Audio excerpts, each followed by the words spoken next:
Insizwa niyanicasula. Nina insizwa niyancelebana. Ngiyanibuka nje manje. Niyancelebana. Nizokhuluma nje ushiphi sesihlamba.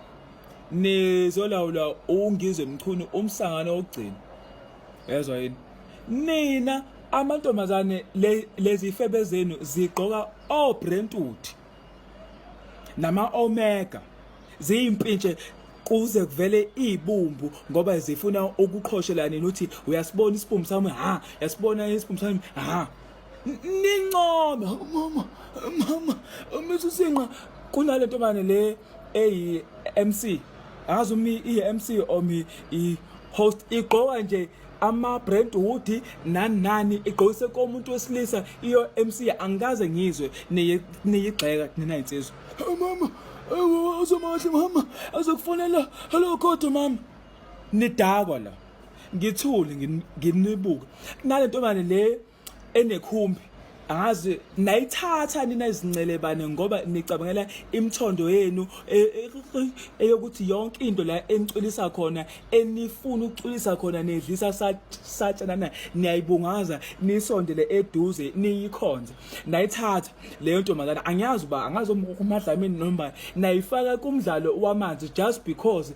she has money muhle njengoba nisimuhle ufaka ngisho umqhele nimbungezile nimfaka la ngoba nifuna ukuthi nimdunusise nini madoda so nina nihlama nina yonke into efaka ukuqhanyelwa neqhakambisa senibanga umsindo manje ngabantu abamageys just because umuntu uhamsana nalento ongahambisani nayo wena sobanga umsindo ke manje banga umsindo what nizongitshela nina ngongizwe emchunu akekho ongazi ukuthi ongizwe emchunu uyasangana ongizwe emchunu incelebani ongizwe emchunu ubanga umsindo ezintweni engenasidingo but isilo sashada uma wengane. First time in history of the Zulu nation kunesilo the royal king eshada umuntu onengane west part onengane ongiza kakazi asho lutho lapho wancelebana and then nizothi hey isizwe sakaZulu sifile lokho kwahamba undlokombane nje abantu they do as they please because there's no leader even the so-called leader iyadwanguzela wake wayibona phona i-royal king trenda ko social media nomuntu wayo the royal queen ilokhu iposta the everyday lives of the Zulu king. Does that make sense to you? Have you ever seen other kings kwamanye ama-tribes amanye ama-race kuma-socials njengale yethu? Then nizoba nithule lapho nomchunu uthule umchunu incelebane nani madoda nezincelebane undoni ugqoka ibheshu and mawumbheka uzibonisa nje eyinsizwa eshingisa kwensizwa eyini anikaze nithi nke just because unalento ngaphasi kwemlenze enifunayo nini. Indlovukazi yamaskandi umama uDr Buselaphi lokaziwa angikaze nimgxeke ngeathaya yakhe nina insizwa so called insizwa ngathi ngalabutho akathusukanga wa ingalabutho waqala eyivukani nakeni namgxeka le ntombazane le eshayile emakhumbe ekumdlalo lwamanzi le yakadlamini just njengoba egqoka kanje njengomfana nakeni nathi inki naye ingoba nifuna ukucamela phakathi ngomathanga akhe yini ke pho izitabane ngoba nakho zingahambisani nalento enifunayo kulaba abanye nizoyibanga lumsindo if ku wrong lokho abakwenzayo imvunulo lamabhesho aqoka abantu besifazane nethuleleni ngawo labo Brentwood esakhula egqoka obaba bethu bebuya koGoli beyobuya emsebenzini ngoJuni anikhulumi ngani ngakho or is because nifuna ukubadonusisa itabane anikwazi ukusidonosisa nisidonosisa ngobumnyama. If ku wrong lokhu itabane ezikwenzile ngemali yazo angazi izolo uZulu this ibheshu laba aqoka abantu besifazane nitholeleni ngizwe.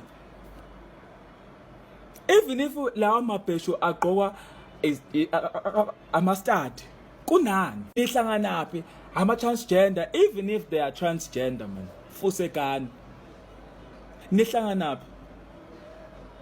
Musani ukhetha izinto enizoyikhuluma nina nizosimoshela idatha la nizosibangela isidini just because laba banenhlalo vuthiwe nizobakhonqosela omabiyela asibabela ena ngensizwe nesivala kahlana zosikhotheni uthi wena hey asimabiyela kube wabe namasende nidakwa nakhona. Kodwa mase kuyilaba engatholi lutho ngabo engalangazeleli lutho ngabo senzobachaya ngemali yabo ngokuthanda kwabo ingazodakwa nini. Ama customs must remain customs in every situation. Imithetho ayibe imithetho no matter the situation. Ungakhethi just because ngapha uyaqhanyelwa ngala. Ungazosibangela umsindo nini. Nonsense. Wena ngizwe Mchunu. No. Ayikho right lento yenzayo. Hayi sengizwile uwe. Hayi ngizwile shem. Mase uthinta itabane. Uthinta mina phela ngoba ngizele nami. Ngizela isitabane. Angithi wena unaso isitabane. Angithi wena unezingane zamantombazane nezingane zabafana. So uzothukana uthi ayikho lento ezulwini. Ikhona lento ezulwini. Ikhona ngikutsheleke mina. Ingilosi zaJesu zalahlwa la ingilosi zaNkulunkulu ukuthi mazize la zizoyenza izingane zizolala nabafana kuzokhona ukukhandeka izitabane. Buka ke wena ngizwe ngiyakufisela ke namhlanje ngathi ungathola isitabane siboneke ukuthi uzosibulala yini. Yeka ukucula la singabazali thina sizela uzali wena ufaka ispam nje awuzali. Ziningabi abomama abazela izitabane baningabi emhlabeni abangazi ukuthi bazenzeni manikhuluma kanje. Mina ngiyakuvimba ke ubuzo ngibulala ngoba uhlulwa nje ukuthi ukhuze nje la uhlala khona eNatali nani zonke le igemegeme zakho. Wena udume nje ngokuthi ukhuza abaculi bakho hlukane nezitabane ukuthi futhi uphume nje kusomizi.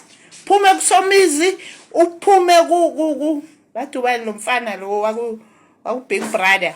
Uphume ku Sweet Guluva sisitabane. Ungathi uthi umuntu mayiphila nesitabane bese wena sozobiza yonke lento ngokuthi izitabane ngoba ziningi nawe izitabane ohlala nazo ungazazi ukuthi izitabane na. Awuphumeke lapho. Phuma lapho sizela izitabane ke thina. Asizenzi. Ingoba nje sizela izitabane siphiwe. Ngeke ke siyishise, ngeke siyilahle, ngeke senzeni. Yeka ke lo msindo wakho ukuthi uzolokucula. Ucula kakhulu, ucula ngezitabane. Jabula wena ngoba unaso isitabane. Thina inhliziyo zethu zibhlungu ngenxa ukuthi sizela izitabane. Yeka kuzocula la uhlanyisa omama ke manje. Omama bangakhulumi mina ngizohlanya ke ngesami isitabane ngoba ngizela isitabane nami. Yeka ubiza abantu ngezitabane kwazelaphi ukuthi nawe uyisitabane wena qala. Nawe uyisitabane wena. Awuhlukane ke nezitabane ngoba umuntu oseva kwezinto uyileyo nto. Ngizokutshela ke mina namhlanje ungibulale vele ngimdala ngogogo ngizofa noma yinini kodwa nawe uyisitabane ngoba ubhizi emva kwezitabane. Awenza into zakho zemculo ngizwe. Hayi ngeke sokhathala uwe phela. Futhi umemeza ngezitabane abantu bazelwe yithi. Awuhlukaneke nezitabane. Wena ungasisi isitabane kazi ndini.